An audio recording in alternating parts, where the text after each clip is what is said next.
warahmatullahi wabarakatuh. Perkenalkan, nama saya Mira Salvia dari jurusan Manajemen Pendidikan Islam NIM 1910165. Di sini saya akan mempresentasikan tentang bahasa Al-Quran. Tujuan dibuatnya video ini untuk memenuhi tugas ujian akhir semester mata kuliah Ulumul Quran dengan dosen pengampu Ibu Haji Lilis Fauziah Bilqis. Bismillahirrahmanirrahim. Assalamualaikum warahmatullahi wabarakatuh. Saya di sini akan menjelaskan tentang bahasa Al-Quran. Saja kepada yang pertama, yaitu pendahuluan. Al-Quran merupakan kitab suci umat Islam yang berfungsi sebagai petunjuk, tidak hanya bagi umat Islam, tetapi juga untuk seluruh umat manusia di dunia. Sebagai petunjuk, Al-Quran memuat aturan dan ajaran yang meliputi berbagai dimensi kehidupan. Al-Quran telah memberikan inspirasi yang melahirkan ulama-ulama di berbagai bidang ilmu pengetahuan. Mereka telah menghasilkan jutaan karya tulis dalam bahasa Arab yang telah diterjemahkan ke dalam berbagai bahasa di seluruh dunia. Dan ini adalah mukjizat yang diberikan Allah Subhanahu wa taala kepada Nabi Muhammad SAW. Sehingga Allah pun berfirman dalam surat Al-Isra ayat 88 yang artinya, katakanlah, sesungguhnya jika manusia dan jin berkumpul untuk membuat yang serupa dengan Al-Quran ini, mereka tidak akan dapat membuat yang serupa dengannya, sekalipun mereka saling membantu satu sama lain. Nah, di sini jelas bahwa Al-Quran itu diturunkan oleh Allah langsung kepada Nabi Muhammad melalui malaikat Jibril. Selanjutnya yaitu keindahan bahasa Al-Quran. Pakar-pakar bahasa menetapkan bahwa seseorang di dunia yang berbahasa dengan baik apabila pesan yang hendak disampaikannya tertampung oleh kata atau kalimat yang dirangkai. Yang pertama, keindahan bahasa Al-Quran adalah nada dan lenggamnya. Jika kita mendengar ayat-ayat Al-Quran, hal pertama yang terasa di telinga adalah nada dan lenggamnya. Ayat-ayat Al-Quran walaupun sebagaimana ditegaskannya bukan syair atau puisi, namun terasa dan terdengar mempunyai keunikan dalam irama dan ritmenya. Kita ambil contoh dalam surat An-Nas. Bismillahirrahmanirrahim.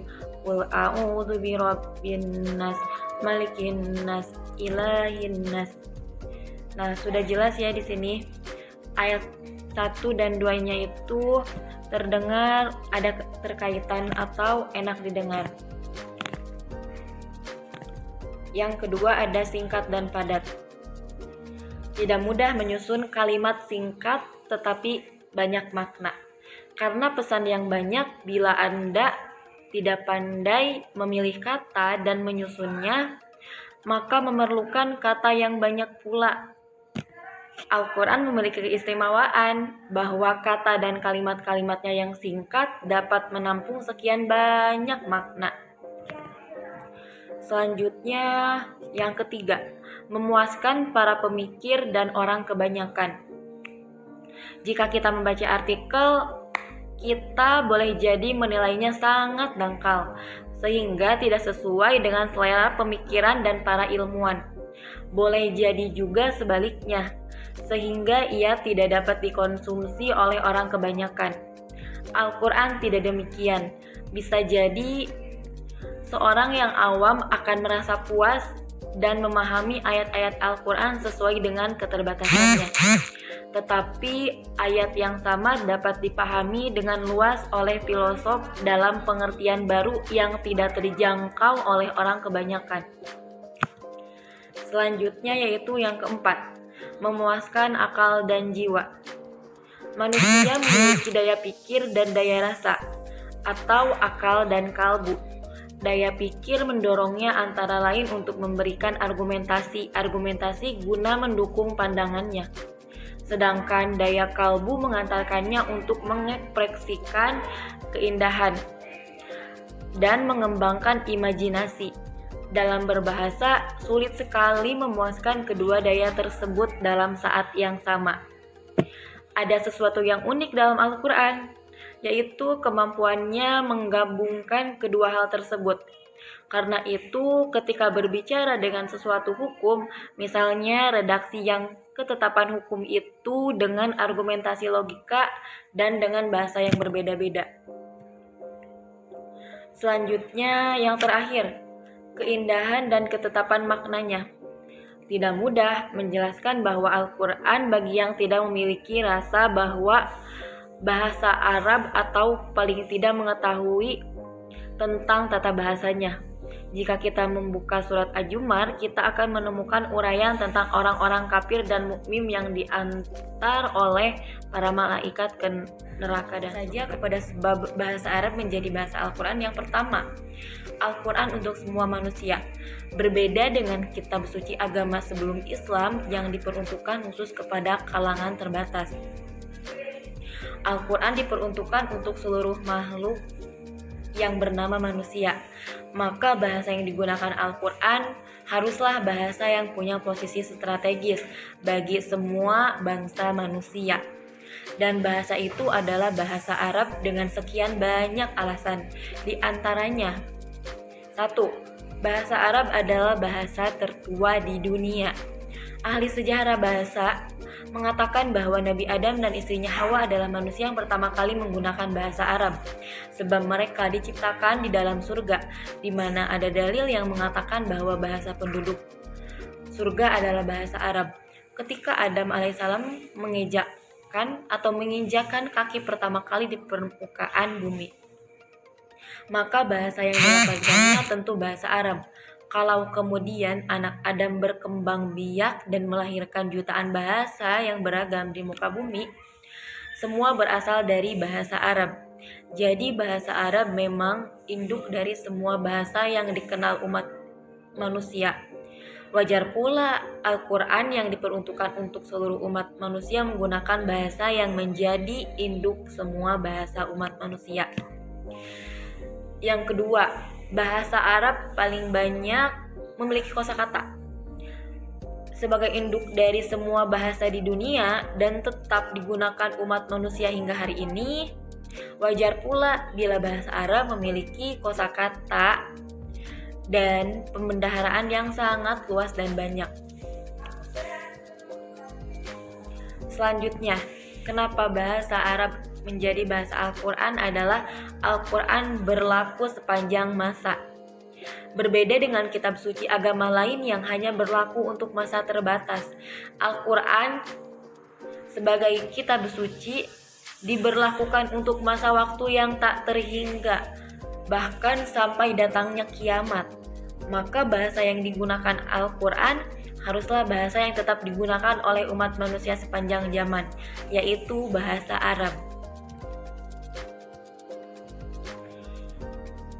Yang ketiga, Al-Quran mengandung informasi yang padat.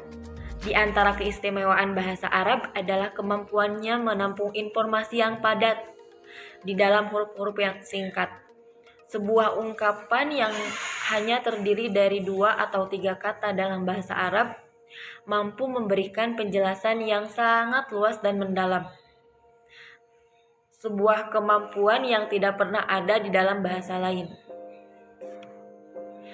Yang keempat, Al-Quran mudah dibaca dan dihafal. Sesuai dengan fungsi Al-Quran yang salah satunya sebagai pedoman hidup bagi seluruh umat manusia. Al-Quran harus berisi beragam materi dan informasi sesuai dengan beragam disiplin ilmu. Dan kita tahu bahasa dan istilah yang digunakan di setiap disiplin ilmu pasti berbeda-beda.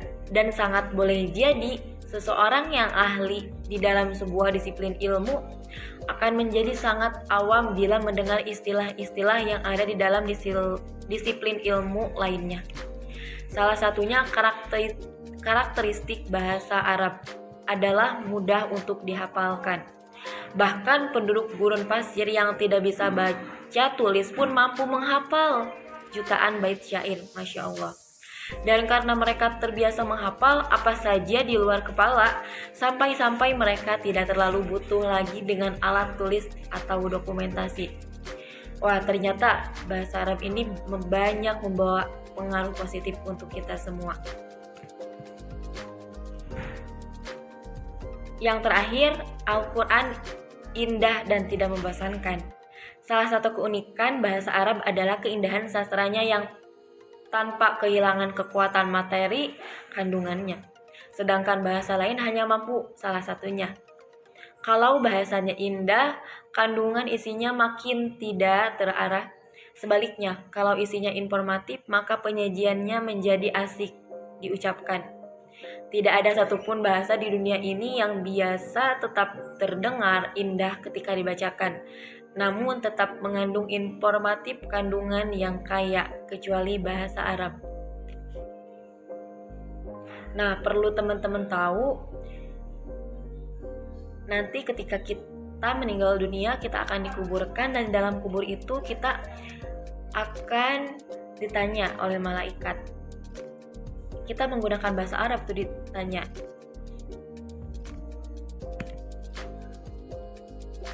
Jadi kesimpulannya, dalam memahami bahasa Al-Quran, penguasaan gramatika dan gaya bahasa Arab sangat diperlukan, sebab tanpa keduanya, penafsir akan kehilangan peta arah, termasuk kita sendiri, meskipun bukan sebagai penafsir.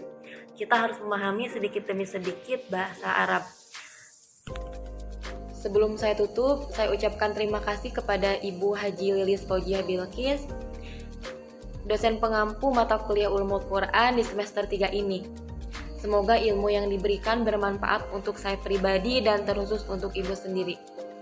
Mohon maaf apabila di presentasi saya dengan judul bahasa Al-Quran ini banyak kekurangan, karena kurangnya datang dari saya sendiri dan lebihnya hanya dari Allah Subhanahu wa Ta'ala. Mari kita tutup dengan mengucap Alhamdulillahirabbil alamin. Sekian dan terima kasih. Wassalamualaikum warahmatullahi wabarakatuh.